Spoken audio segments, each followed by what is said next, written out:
I've been really looking forward to telling you this. 2 weekends ago, we went to the Book of Mormon on Broadway. Oh shit! Very nice. How was that? It was so goddamn funny. It was kind of exactly what you would expect from the guys who brought you South Park, a play.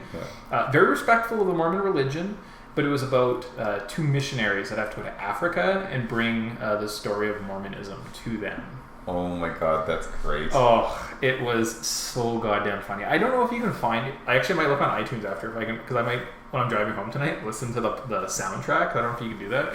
The songs are good. They're so funny. Well, they've always been such great musical writers. Like even in the South Park movie, it's just like, man, those songs are still so kind of catchy. Mm-hmm. I know. I've been like holding this in for like a couple weeks, just being like, oh, I can't tell. Where'd you see it? It was on Broadway across Canada.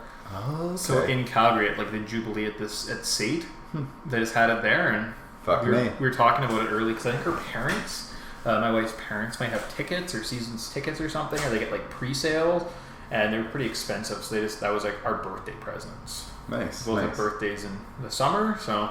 I know my one buddy. He went all the way out to New York when it was there because that was really the only place that you could see it, and then. After the show in New York, you can get in line and you can get a recorded DVD copy. He said the line to get the recorded DVD copy was longer than the line to get into it. He's like, because people that couldn't get into it started waiting in the DVD line. And he's like, so it was around the corner and like down the block in New York City. Jeez. That's how many people there were just to get a DVD. He's like, we would have been standing there for a couple hours just to try to get a DVD. He's like, so he didn't get it, but he's like, man. I want to see if Amazon has one. Yeah, we should check that out. I might, like I said, I might go on iTunes and see if I can get this. So goddamn funny. That's awesome. I almost feel like we should listen to a couple of songs because, just so well written. Perfect. You know, and it's just, it's great. Yeah, and those guys are such bloody geniuses. Have you watched the new season at all? I've not. I haven't either, and I don't know if I'm going to wait till it's all said and done. Yeah. I think that might just be the thing because I'm such I hate weekly episodic episodes. Just give it to me all at once. Especially since like the last season or last 2 seasons now have been kind of episodic, so like there is kind of continuing story. So having to wait is just stupid. Oh, we should do like a top 10 South Park episodes. Absolutely. I think it'd be tough because there's so many good ones. Like finding the ones that you would say are the best. Yeah, it'd be so hard to say because honestly, it's such a good TV show. Picking a top 10, like I know the Nostalgia Critic did his top 11 shows, and you're like, man, you chose a lot of great ones, but I would put this on there and I put this on there. But then you're like, well, which ones would I take off the list? And like, well, that one has to stay. Yeah, well, they're very situational because like there's sometimes where we'll be talking about something and something like my wife will say something to me and I get this grin on my face and I'll go and like I have most of them on like my hard drive plugged in my computer, so like I'll pull it up and we'll watch an episode and she's like, how is that a thing? Like, how is that thing I just said right now, or like that thought I just had, how is that a whole episode? I'm like, because other people have those thoughts too. Yeah. And we can't do anything unless it has good online reviews. That's like a big thing that she spends a lot of her time. She's like, we only have a finite amount of time on this earth. Let's make sure we do the optimal thing. And like, there's so many times where she's like, well, it doesn't have a very good review. Did you look at, we went to this bed and breakfast. Well, did you read the reviews? Did you read the reviews? And I was like, no, I'm sure it's fine. Like, if it's terrible, we can just be like, you know what, we're having a bad time. Like, can we leave? Yeah. Or like, we can go to a hotel. Like, we're adults. We can figure this stuff out. And if the worst thing I ever do in my life is don't read a review for bed and breakfast, I had a pretty good life. Yeah. That's a little excessive, but I'm very much the same way. Like if I'm looking at buying a TV, I will literally go home and like try to find TV reviews because I'm crazy like that. No, that's you know, I think I've actually returned more things to Best Buy than I bought. The girl that works at the return counter, like it's just very standard. She's like, well, how's it going? Good. Because more often than not, I buy something stupid from there and then return it. Yeah. Like, ugh. Yeah, as long as Best Buy is nice enough to let you take it. But I actually have all the South Park DVD or seasons on my computer, so it's one of those things where it's like, it needs to be there. Nice. Yeah, I'm trying to get all the physical copies of The Simpsons right now. I think I'm one away from having all of them. Nice. Which season are you missing? 12. Just because I bought a bunch. I had like 5 more to go, and I bought 4 on sale, and 12 wasn't on sale. And I was like, I'm not spending $15 on you right now. You're a $10 thing. I know that. I think you might even have 12 already. No? I have to double check too. That's another thing, is I don't want to. I think it's one with Comic Book Guy on. So if you look up season 12 and Comic Book Guy's there, that's the one. And then most of them are... let's see. Yeah. And then most that's of them, the one I don't. Actually, I might even have that downstairs. And then all the rest of them are digital. Yeah. And I'm finding it's like they're $20. I can go get a $20 PSN card. Buy it on the PlayStation Store. Works on my PlayStation 4 and my Blu-ray player. That's like right there. So it's kind of neat. Nice. But it'd be nice to have, like, if I went to like Mom's and wanted to watch an episode, it's nice to have that physical copy to take with me. I also want to amalgamate all of my DVDs and stuff into just like one book. What's kind of been happening in the technology world is people get like, it's called a media server, so they just get like basically a cheap little PC, kind of set up their home network with like routers and stuff, and basically have that server with all their digital movies and stuff be able to stream via the network to any of your phones and stuff. But then again, you always need to be attached to your network, so it's kind of it's a neat idea, but it's not perfect. Yeah, like there's lots of places I go that aren't like that. But I have an iPad, I have other devices. Like I think I have all the seasons of Rick and Morty on a tablet sitting in my locker at work. So like if I ever wanted to go to the gym afterwards and jump on a bike, I figured I could just watch a couple episodes of Rick and Morty, and I was like, that would be that's probably like 40-minute bike ride. I feel like that's probably pretty good for the cardio. So yeah, absolutely. And I mean, watching a Rick and Morty episode is always a good idea. But I think some of the bikes actually at the gym I go to, they have USB slots now, so you can actually put in certain types of files, and they'll just play it on the screen. They just like, do you want to play this device? And they'll show you the list, and you just click on it, and it plays. So nice. I mean, that's pretty slick. Yeah, that is nice. Right? Then it's just basically all your stuff's just sitting on a flash drive. I've always wanted to watch something really inappropriate, like Basic Instincts, and something just like that Sharon Stone with her like seeing her vagina scene, just like keep scrolling back on that until somebody comes and tells me like, sir, you can't watch that here, and then I'll tell them they're being discriminatory to my needs. I'm like, I'm trying to increase my blood flow, so I'm watching porn. And I am in, I don't know. I was going to go with you on that one. Yeah, I killed it. So, I mean, today we're playing Kirby. That's a kid's game. We're a good role model. So let's get into this thing. I believe that God lives on a planet called Cola. I believe that Jesus has his own planet as well. And I believe that the Garden of Eden was in Jackson County, Missouri. Welcome to the Podtendo podcast, where we analyze, reminisce, and replay the glory of old Nintendo games. We can be contacted on Twitter at Podtendo Podcast, email us at podtendo@gmail.com, or check us out on Facebook at facebook.com/Podtendo. I am your co-host, Mick, and I'll be joined every episode by my co-host, Tyson.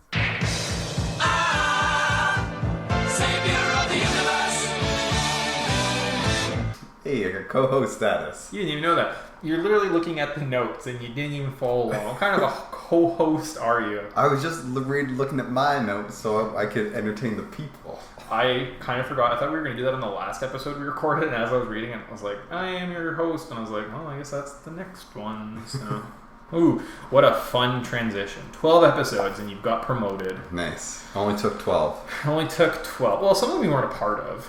Mega That's Man, true. I did by myself. Mario Land, and Metroid, you did all by yourself. I think I was a pilot. I think I was like, yeah. I don't think we count that as an episode. Oh, that's fine. And there was the other one. Oh, Castlevania. Yeah. But you were there. Yeah. So I was listening to Castlevania today because I've been going back and re-listening. I think we were doing a good job. Yeah. You can disagree, viewers, but I think we're doing an okay job for the free media source that we are. And for some reason, Castlevania is screwing up. So if you're listening back and you listen to Castlevania, the whole file is there. But for some reason on my iPod this morning, or my iPhone, it was jumping around on me. very odd. So I don't know if I should go back and clean up the file or what to do or just leave it. Yeah, well, I think I actually still have the Castlevania files kicking around, so if we needed to re-upload it, message us on Facebook and Twitter. Yeah, like if you're listening to it and you're having troubles, just let us know, because I had it too. But at the same time, I was able to just kind of like skip back. So I think there's like a glitch, and it just, I don't know what it does. Very odd. Weird. Never had that before. Maybe I've had that before, actually. Like listening to other podcasts where they just randomly jump around. Maybe if there's a corrupt file, maybe I downloaded it and didn't like download all correctly. Could be my phone. I mean, it is an Apple product. Fuck that. So. You know what you get when you get a Apple product. You didn't upgrade properly, and every morning I wake up with 3 new uploads on my phone. I had to go get a brand new iPhone that was like twice the size of my last one, just so I wouldn't have to clean up my phone once a month. Because my other one was like, you don't have enough data for this picture. And I'm like, because I have 2 podcasts and a song on my thing right now. And I was like, God damn you fucking stupid phones. It's like, oh, you need to update all this. You need to actually have this new update, but it's going to take some of that reserve system data. So that's 16 gigs. We're going to use 8.5 of it. It's like, then it's not a 16 gig product. We're like, but it is. But it is. Well, even upgrades, like even updates, like my like little app that I have that does plays a game or something. It's 32 megabytes, but the update is 10 megabytes. Now it becomes 40, and the next one becomes 50, and it just like exponentially. Versus if you go and clean up your phone, it comes back to 30 because it's only ever 30. But like they tag all those little upgrades onto it, so now it's double the size, and it's just super frustrating. But it's a good feeling when you clean it up and you're like, I got like 5 gigs free on my phone. That was the thing I used to do. There was do you ever play The Simpsons Tap Out? It's that game, every single time you boot it up, it's like, yo, here's like 500 megabytes that we have to update. And you're like, why is this game so ridiculous? And they'll be like, oh yeah, we're doing a Halloween event. And you're like, this is the dumbest thing ever. Why are you guys just like bloating this? I'm just not a fan of mobile gaming.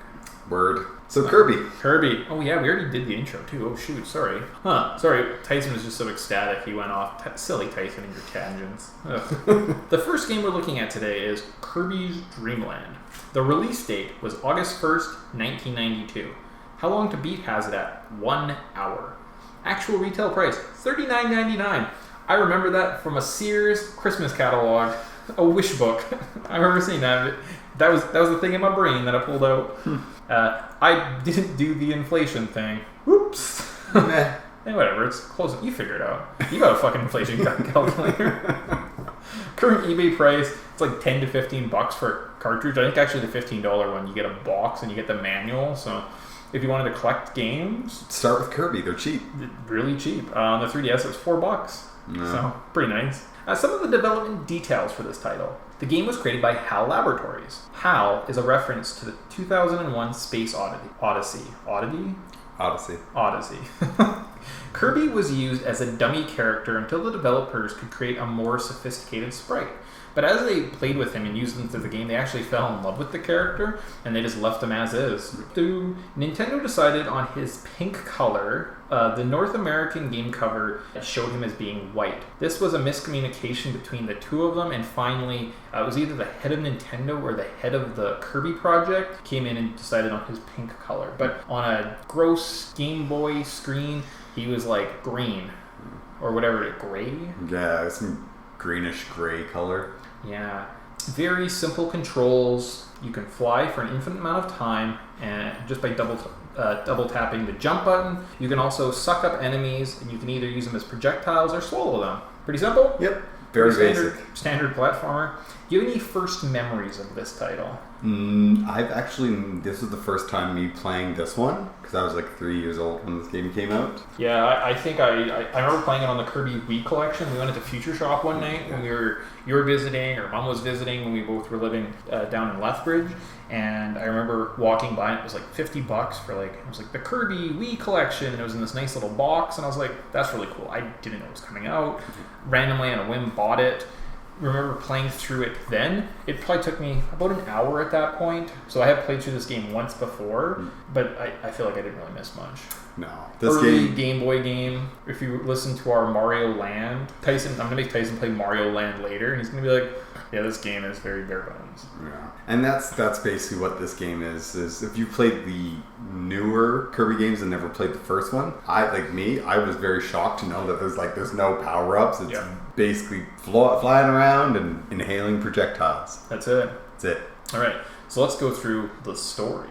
King Dedede and his followers have stolen all of Dreamland's food, as well as the sparkling star used to harvest them.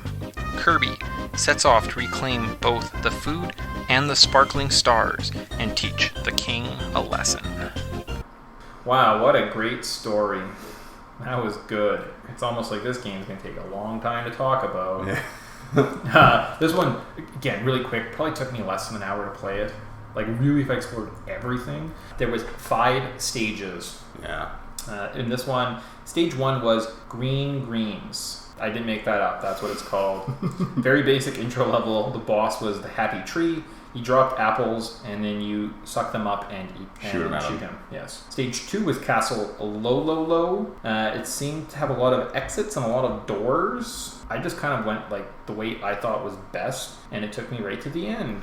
So I don't know if was it a maze? No, a lot of those doors are kind of dead ends. Oh, okay. So if you just basically found your way to the end, congrats, you avoided wasting your time. Yeah, wasn't too hard. The boss was Low and La.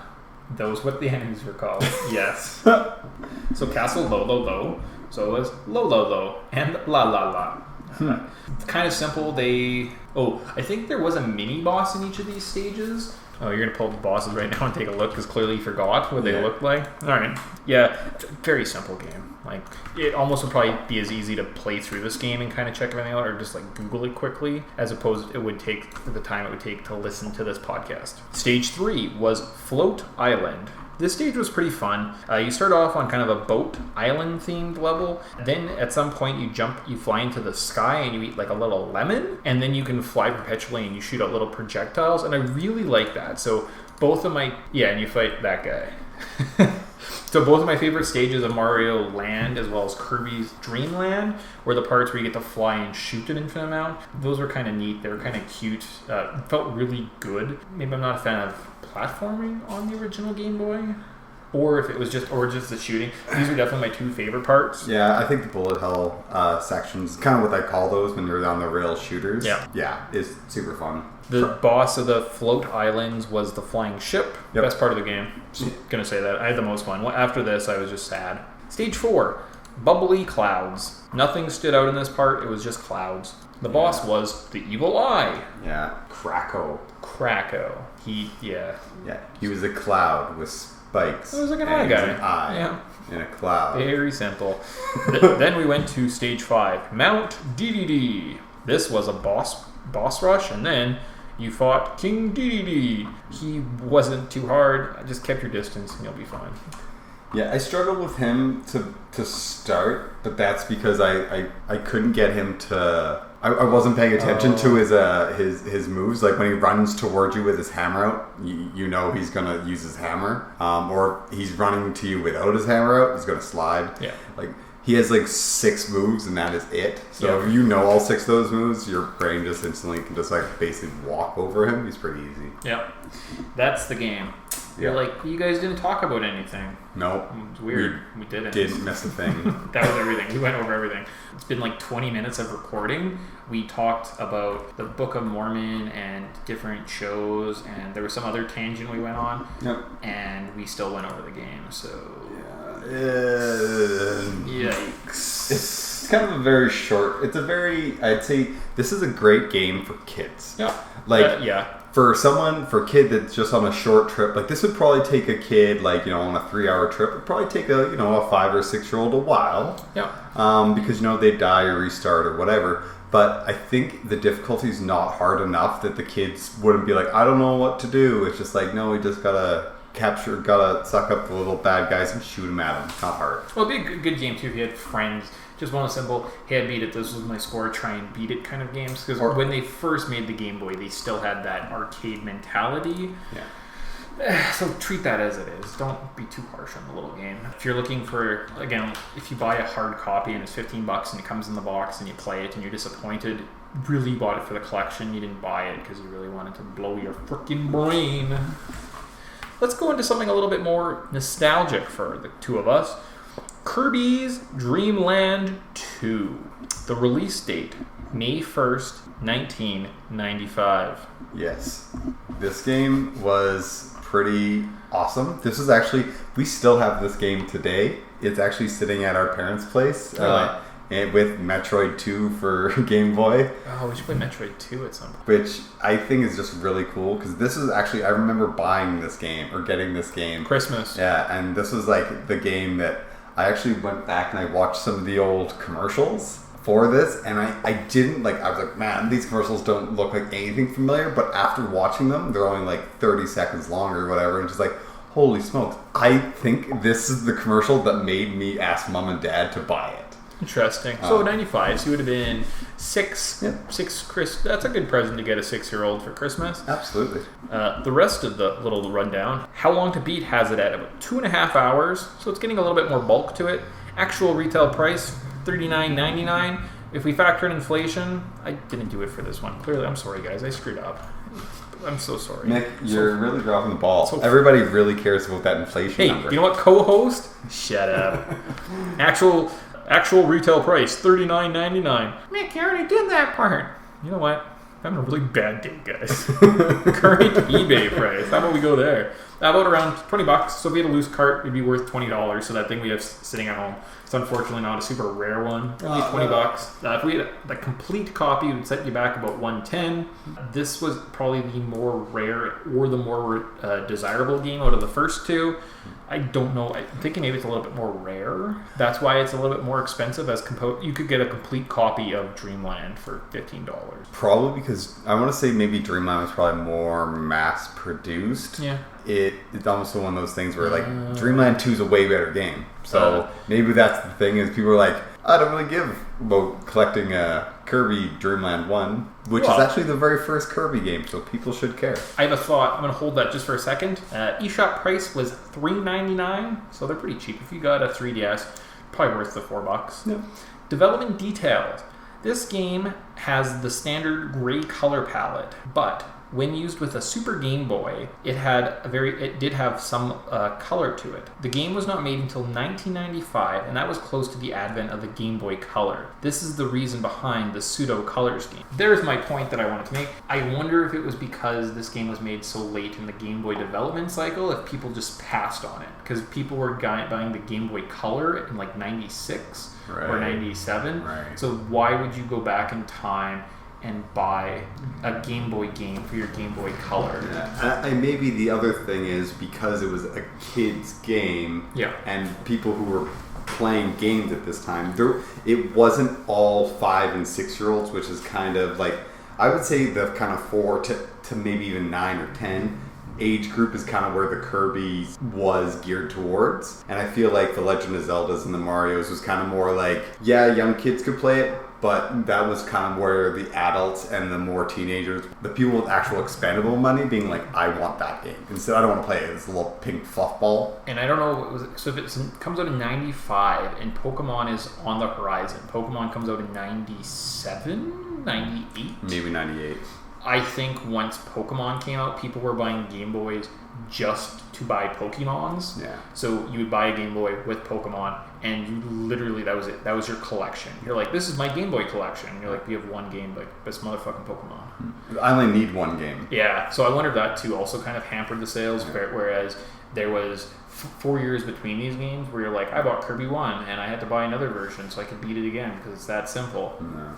Right, so I bet you that kind of suppressed the sales a little bit, which is why it's a little bit more rare. The big draw of this sequel was Kirby's Animal Friends and the new power-up feature. We'll go into that a little bit more.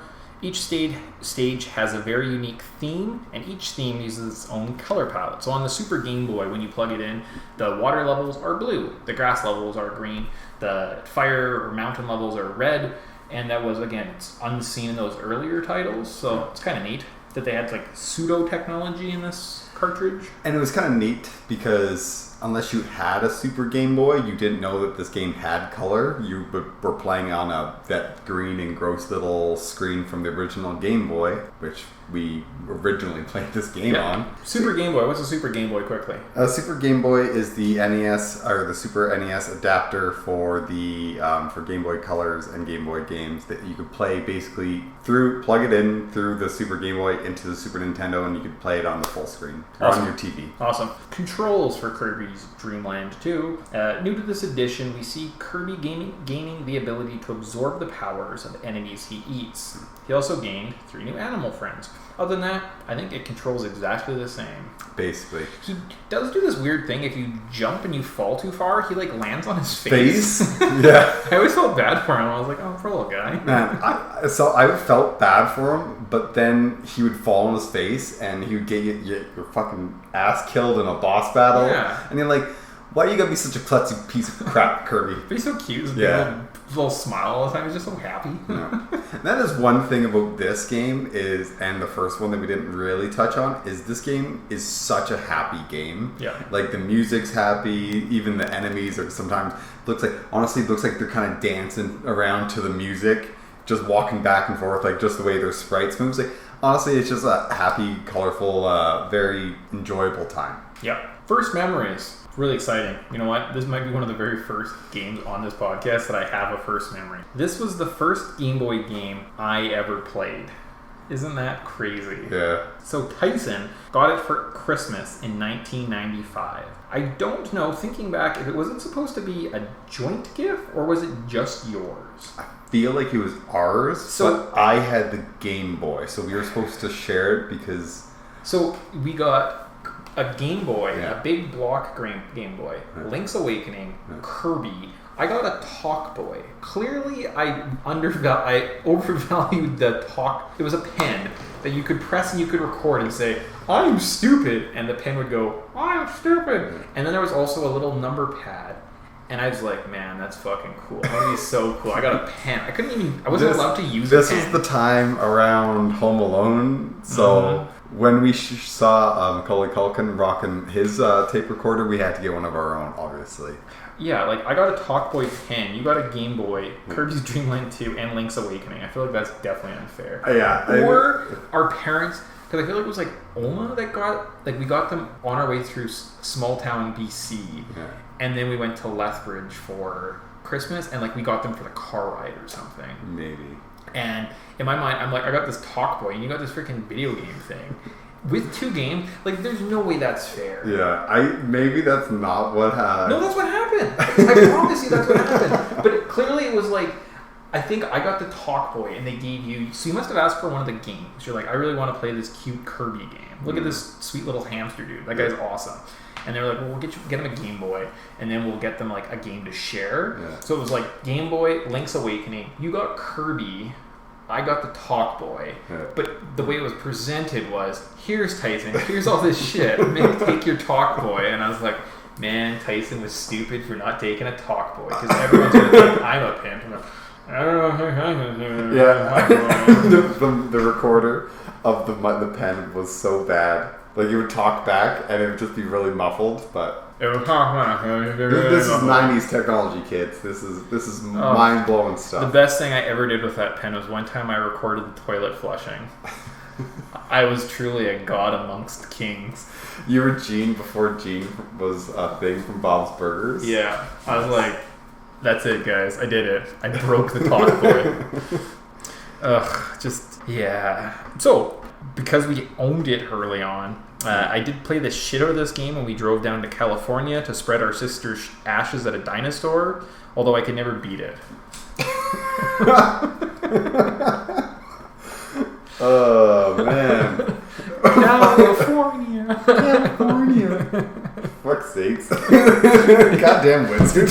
Did you not get that when I was reading that?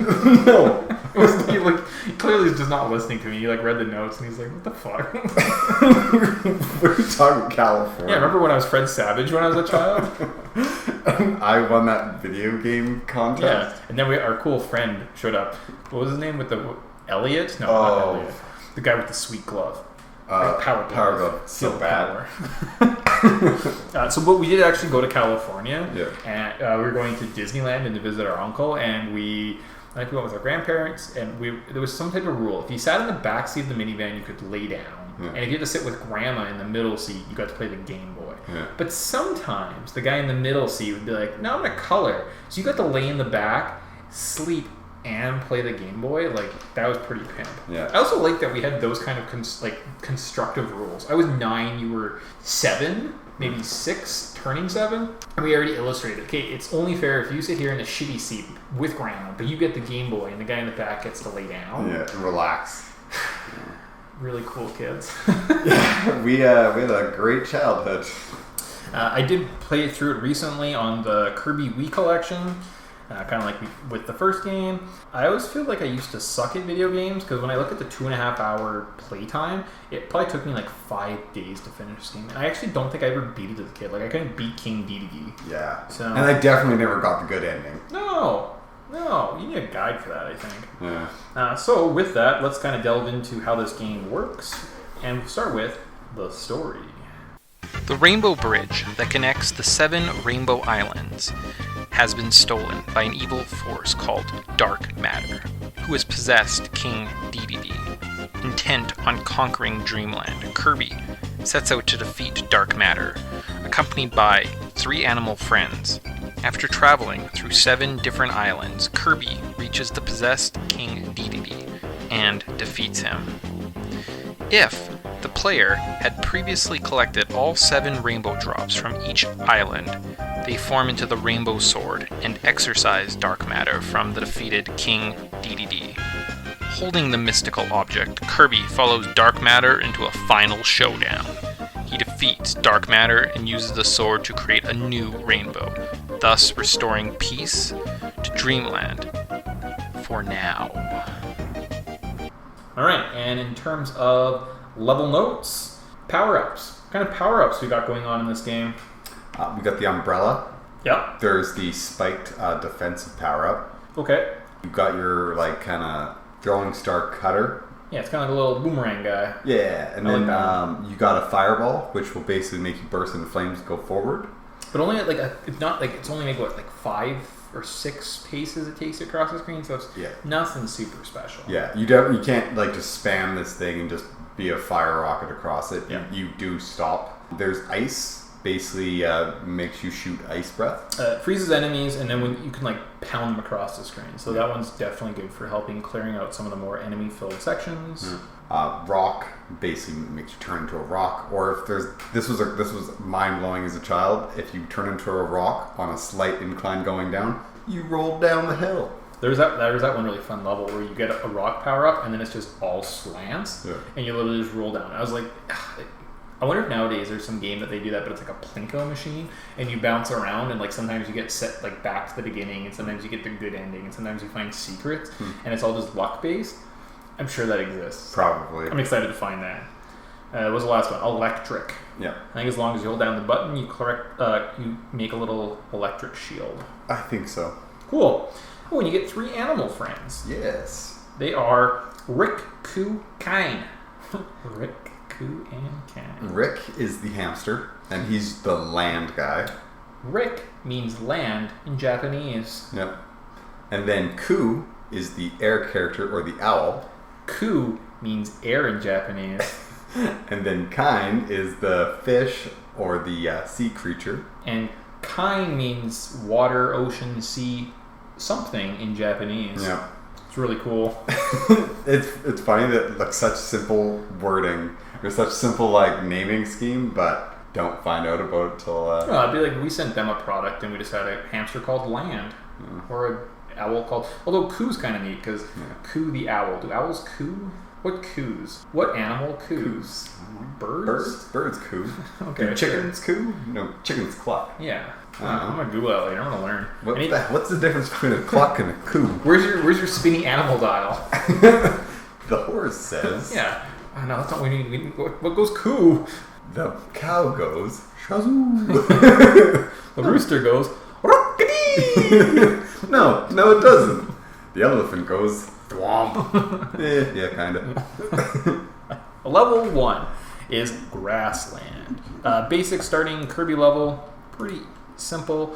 We are introduced to Rick the hamster, who has the best theme, because the music in this is like each kind of area has its own kind of music, but like let's say you hop into Rick the hamster or like the owl or the fish, the sunfish, each of them has their own themes. So when you hop onto Rick, all of a sudden the music's more upbeat, makes you like, yeah, now we're gonna rock.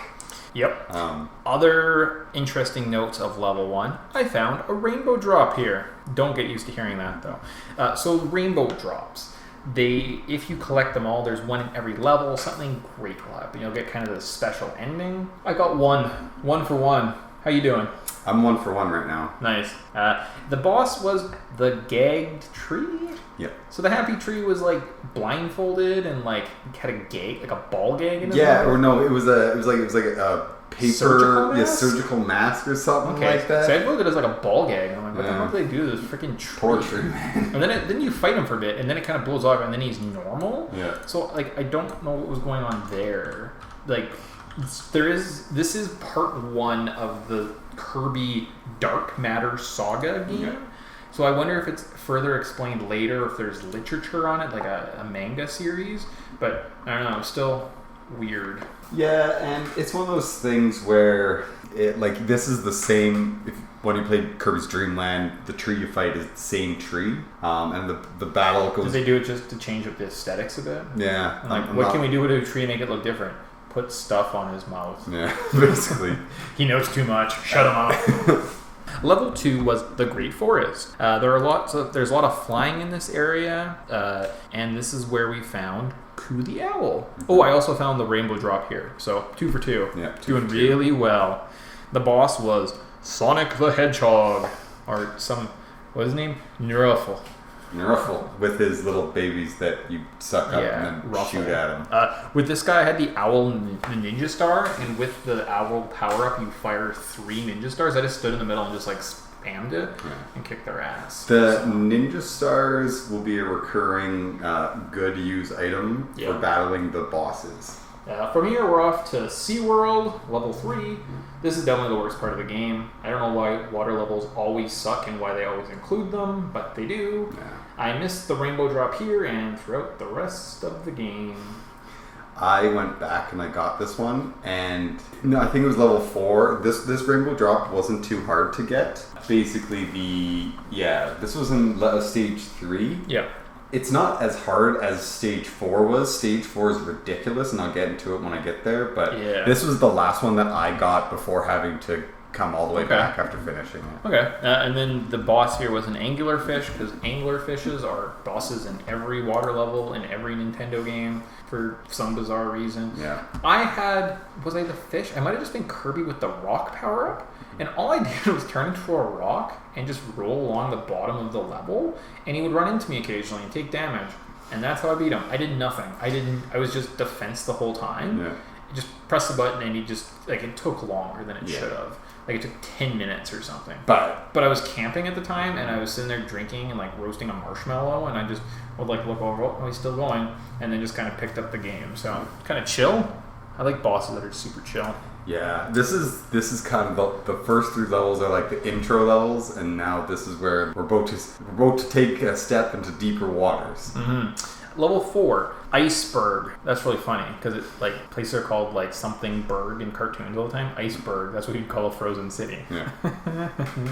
Like every ice level, it is slippery. That's literally all I got. And the boss was a dinosaur for some reason. Yep. That's where I'm at. Cute dinosaurs, maybe? Not sure. Explain to me how you get the rainbow drops, because I did not do that part. This one was a son of a bitch. You needed the when you're kind the fish, the electrical, you turn and get a little light bulb and you shoot it out. You need that. And you also, you need kind because you have to swim through all these jets. But you get to the bottom before the door you have to go in to get the rainbow drop. You literally need the electrical. You need the electrical ability with kind, and with the electrical thing only shoots forward, doesn't shoot down, and there's 2 or 4 blocks that you need to get rid of before you can even get into that door. So you need to hit select, let your electrical ability go, and then suck up one of the blocks, shoot it away without hitting the special ability, absorb the special ability because it's timed, and if you try to do 2 blocks, it won't let you. So then you literally have to absorb the power again, and then do it again. And it's like, I fucked that up 4 times. Like, it was painful. Like, thank goodness the DS has a save state feature, because I would literally, like, I'd get one block after trying multiple times, save it, have my power up, and be like, hey, let's do this, and then fuck it up, and then I would get the second block and finally absorb the power. Or sometimes you suck up the block and you're like, perfect, shoot it at the star, there goes your power up, now you're fucked, can't get your damn rainbow drop. And it was just like, this was the biggest fucking hassle I've ever had to deal with, and like, sort of part of my language, but there's not a lot that kind of pisses me off in the world, but little workaround garbage like that just send me off the deep end. It's like, I literally, like, you have to do it perfect, and you there's no room for errors in timing. You literally have to face one way, hit select, turn the other way, suck, shoot, turn around, suck, and you have like 3 seconds to do all this in. And if you don't, then you can't get your power up back, and then you're fucked, and you might as well restart the entire thing again. It sucked. It was awful. That's very unfortunate. I'm glad I didn't go for any more of these tough ones. On to level 5, Red Canyon. There's hill-themed areas. I've starred that I had a missing thought here. I did most of this while I was camping on my phone and would make notes. I forgot to record something. Oops. The boss of this area was the sun and the moon. What are they called on the... Mr. Shine and Mr. Bright. So the moon would shine so bright, and the sun shine and the moon is bright. Does make sense, because the moonshine. But sunshine. But moon bright? Let's click on it. Yeah, premium strategy. Here, I messed these guys up. I had Coup and I had Thunder, and when you do that, you rain down pain on them. It doesn't really say it. They're just kind of put together, eh? Yeah. That is open for... Shine is the moon, bright is the sun. Yeah, moonshine. Yeah. Sunshine. Give me a break. Whatever. Sun bright! So when you have Coup, the owl, and you have the thunder ability, you rain down pain on things. Like, I was flying around one level just laughing maniacally. I killed these bosses with just that power. Like, just sit on top of them and just rain down thunder on their heads. So that was pretty fun. Any thoughts, comments? Nah, like, level 4 and 5 are a little bit harder.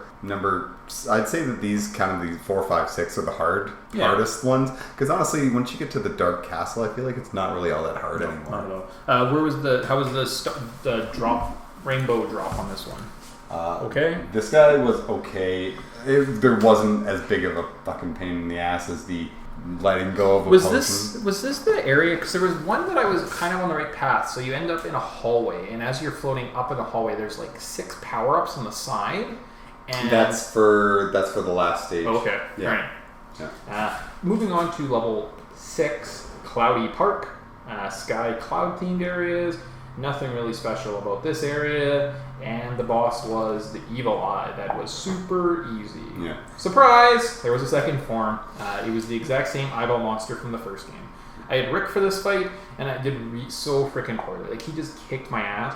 Once Rick died, though, it was super easy. Yeah. So I had the cutter with this guy, and you can literally just jump up. What guy?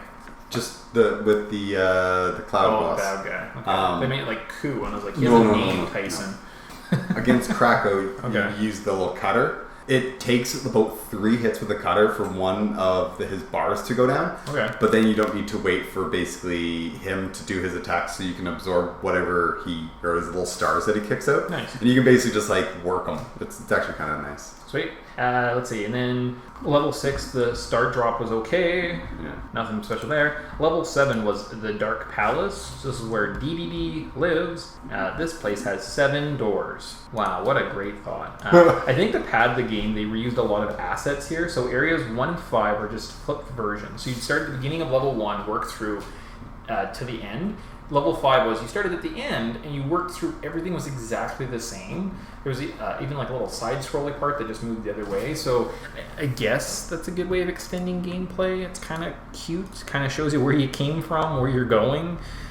but like really nothing special. No area was too long, and each ended with a mini boss. Want to talk about the mini bosses quickly? Yeah, absolutely. So there is one mini boss that corresponds with every.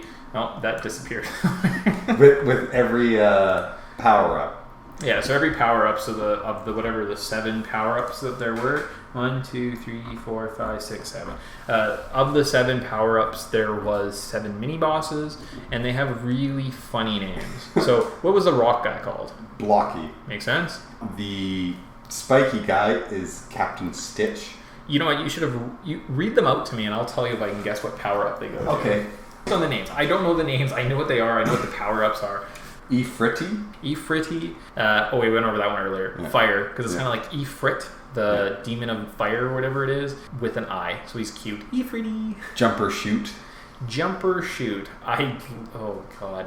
The umbrella. Yep. Yeah, we looked over these earlier, so I'm using my memory. I'm not that smart. Yeah. Jumper Shoot. Yeah. Okay. Great name for an umbrella. Yeah. We'll go Mr. Frosty.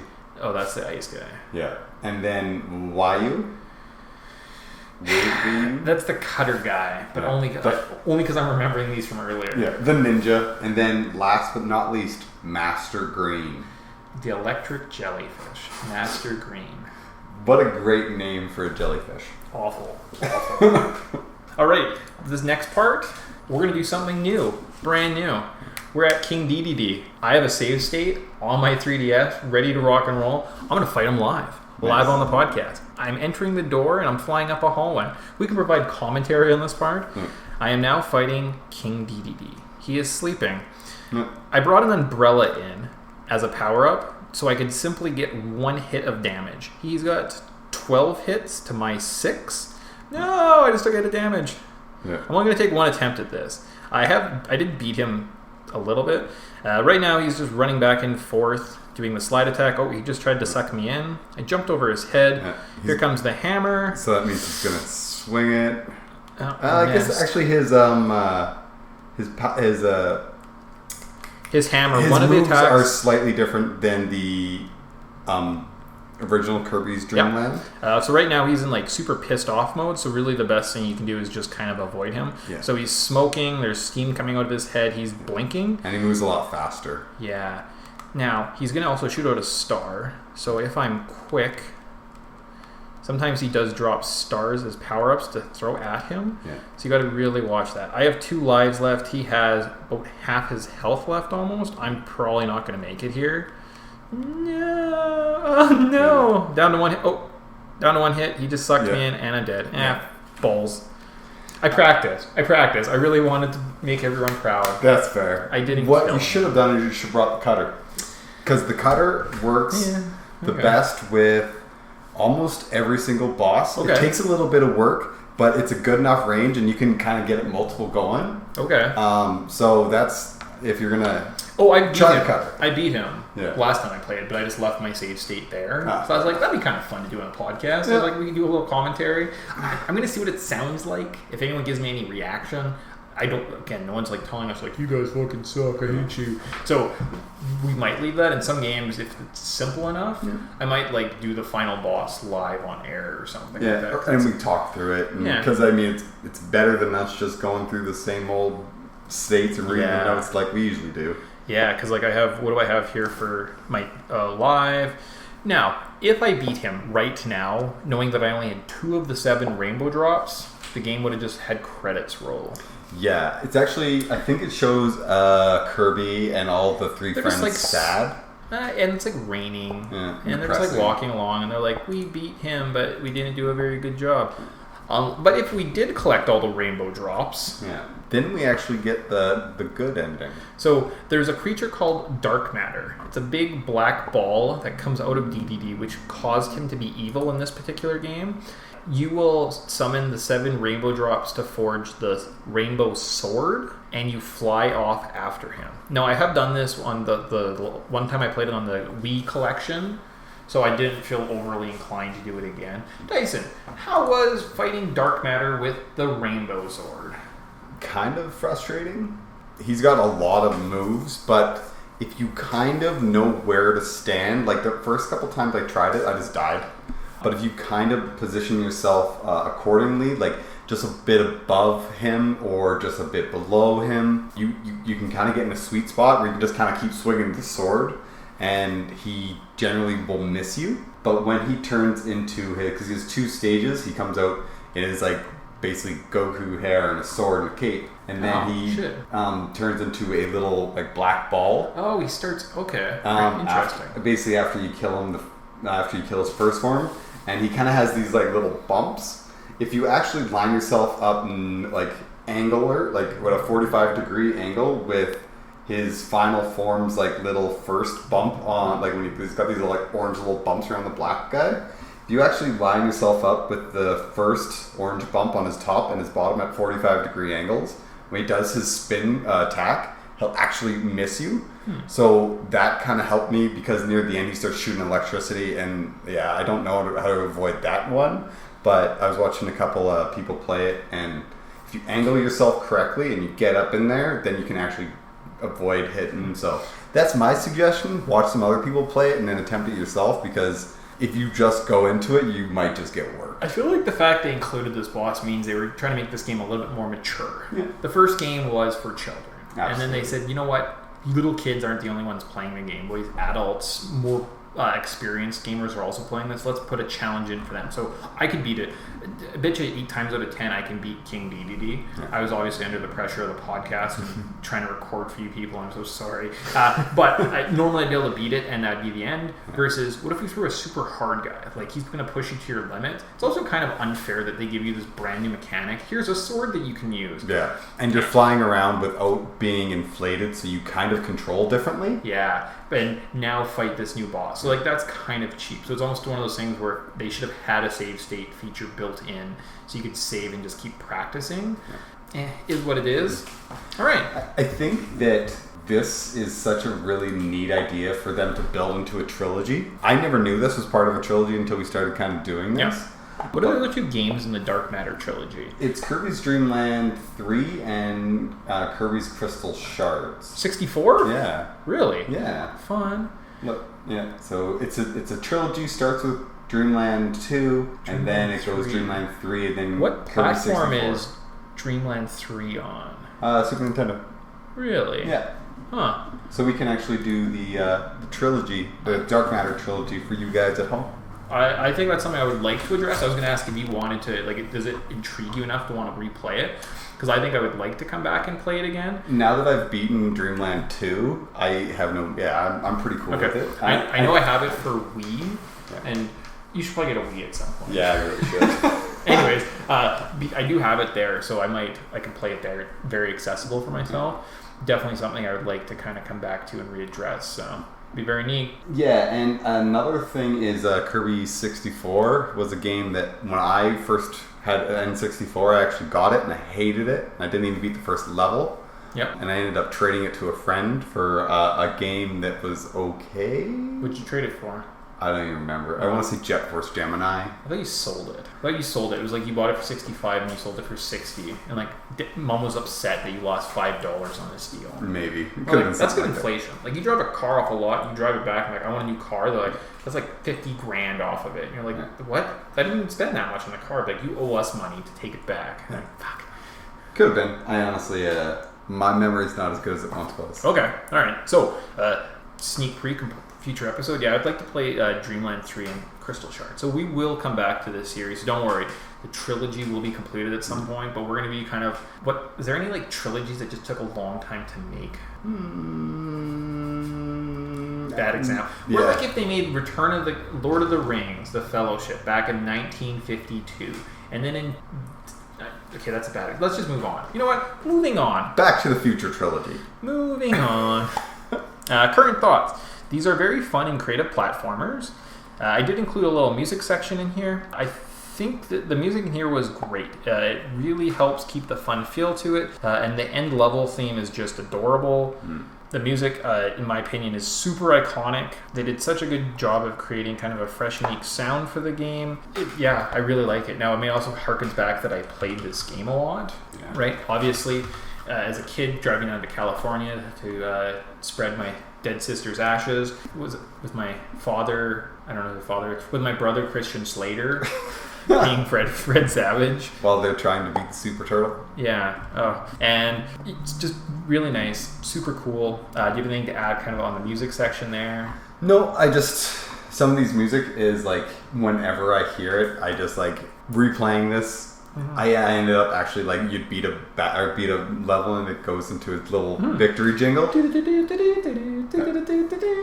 I would literally like be sitting next to my girlfriend and she's watching TV, and every time I beat a level, I'd crank up the volume on my 2DS just so I could enjoy that. Yep, that was me too. I like the controls a lot better in the second game compared to the first. Absorbing the enemies and just being able to absorb enemy powers was way better. It's hard to go back to Kirby's Dreamland after playing Dreamland 2, and it's even hard to kind of like just pick it up because it was missing so much. There's so much missing compared to the jam-packed sequel. And yeah, I'm looking forward to kind of exploring the rest of the series. Let's see what happens with this dark matter stuff. Yeah, I really enjoyed it. I think it's one of those games where if this is the first, this is where they got that kind of magic combo, like, oh, so this is what a Kirby game should be. And it just basically opened doors, and now Kirby's one of the most recognized kind of video game characters. And if you don't know who Kirby is, for shame, because that means you haven't played any Smash Brothers. So yeah, don't admit to that. Yeah, exactly. Kirby is cool. Now, finally, are you buying it? There was a couple theories I read. More of them had to pertain with the actual Dark Matter trilogy, so I'm just going to leave that stuff behind. There was some about like, what is the physiology of Kirby? Kirby's Kirby, just hanging out. You know, he's its own thing. Yeah, he's his own thing. It's good. Again, we can leave it for the future. What I did find was there was a show called Death Battle by I think it's called like Screw Attack or something. Yeah. They basically pin two video game icons or two pop culture icons against each other, and they battle to the death. On the one episode I watched, it was Kirby from the lovable little Nintendo Land versus Majin Buu. Who do you think won? Cute little Kirby or Majin Buu from Dragon Ball Z? The most dangerous thing in the universe. They were both pink and fluffy, they're hard to kill, and they suck things up and absorb them and take their powers.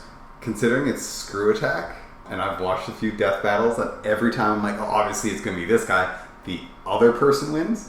Naturally, you would say Majin Buu's going to win. So I'm going to say Kirby won. Kirby did win. Of course he did. Some of the points they had was his star that he drives around at flies at the speed of light. So that's faster than anything Majin Buu has ever fought against before.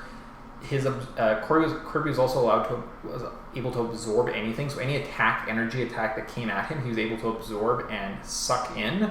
There's also something talking about like the nether realm that's created when Kirby eats something, it just doesn't die. So he absorbs these things that are bigger than him, and then all of a sudden he presses down and they just shrink, and it's him actually going into this like weird nether realm area where Majin Buu ends up going at some point.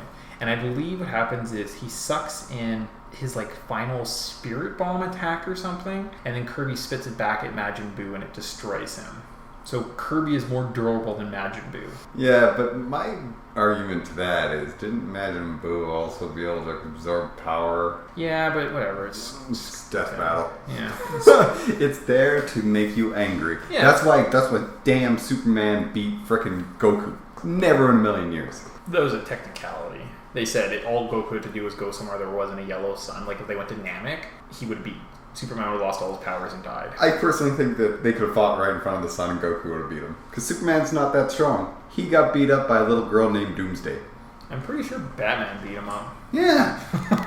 Like, for fuck's sakes. And Goku. And Batman is the same level as the very first guy in frickin'... That was just Yeah. We know... Anyways. That's a different topic. Actually, might be a good segue. Dragon Ball Z. What do we think? Maybe we like it. Yeah, maybe a little bit.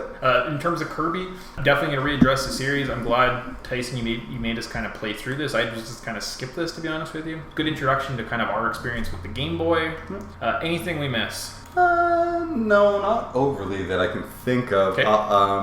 Basically, really small kind of production crew made this game in a very short amount of time. I think it was like a year or something like that. So, good on them. They did a really good job, especially since a lot of the original creators from Dreamland 1 didn't come back, and it was a new director and all that stuff, I think.